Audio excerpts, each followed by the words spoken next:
Assalamualaikum warahmatullahi wabarakatuh. Perkenalkan, nama saya Wafina Reza Ramadhani, NIM 1803321000046, kelas Ekonomi Manajerial A. Di sini saya akan mempresentasikan resume dari jurnal internasional yang berjudul Memodelkan Risiko Perusahaan Energi Terbarukan, yang ditulis oleh Perry Sadurski tahun 2012.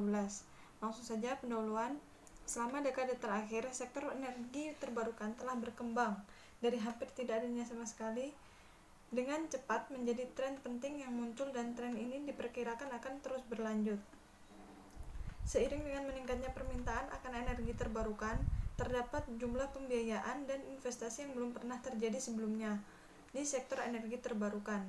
Investasi dan pembiayaan yang berhasil di sektor energi terbarukan membutuhkan pemahaman yang baik tentang pertukaran antara risiko dan pengembalian.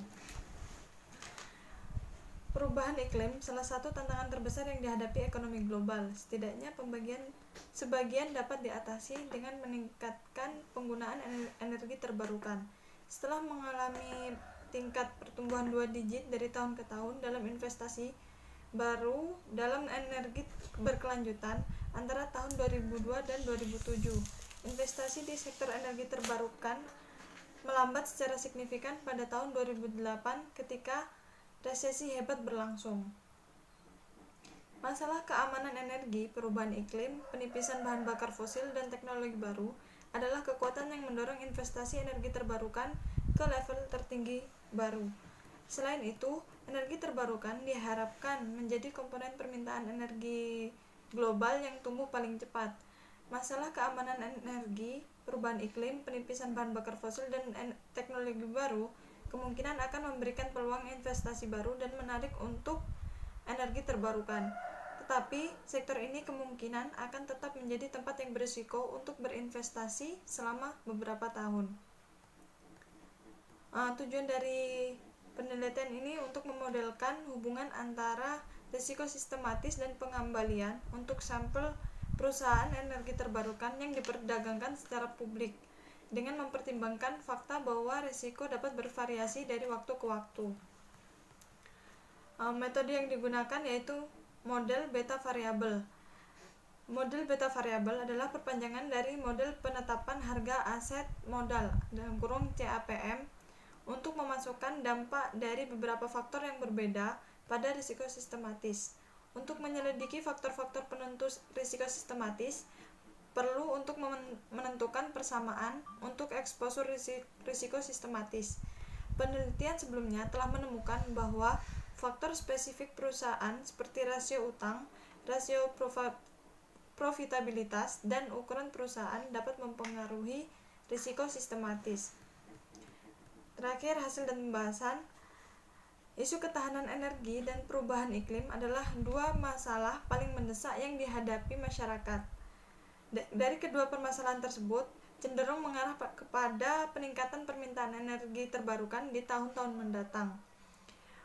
Model beta variabel didalilkan dan diperkirakan menunjukkan bahwa peningkatan pertumbuhan penjualan perusahaan mengurangi risiko sistematis, sementara kenaikan pengembalian harga minyak meningkatkan risiko sistematis.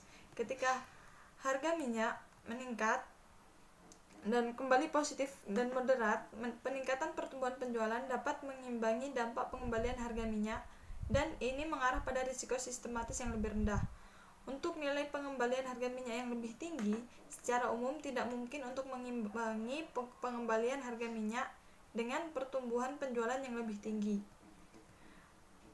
Salah satu cara bagi pemerintah untuk mengurangi risiko sistematis dari perusahaan energi terbarukan adalah untuk secara langsung menciptakan stabil dan permintaan energi terbarukan yang dapat diprediksi melalui pembelian energi terbarukan oleh pemerintah, atau secara tidak langsung melalui kebijakan yang dirancang untuk memacu pembelian konsumen energi terbarukan. Perusahaan energi terbarukan berharap untuk meningkatkan penjualan sebagai individu, dan pemerintah yang berpenghasilan tinggi menjadi pengadopsi awal energi terbarukan. Penjualan meningkat juga dapat muncul dengan kebijakan penarikan pasar pemerintah seperti feed-in tarif, energi terbarukan standar folio, dan masih banyak lagi. Selain mensubsidi efisiensi energi inisiatif dan penggunaan energi terbarukan yang lebih besar, Pemerintah juga dapat mengenakan pajak atas penggunaan bahan bakar fosil. Pajak konsumsi bahan bakar fosil dan pajak karbon akan membantu mengurangi dampak risiko harga minyak yang kegiatan pembiayaan dan investasi energi terbarukan perusahaan. Mungkin itu saja yang bisa dapat saya sampaikan, kurang lebihnya mohon maaf. Wassalamualaikum warahmatullahi wabarakatuh.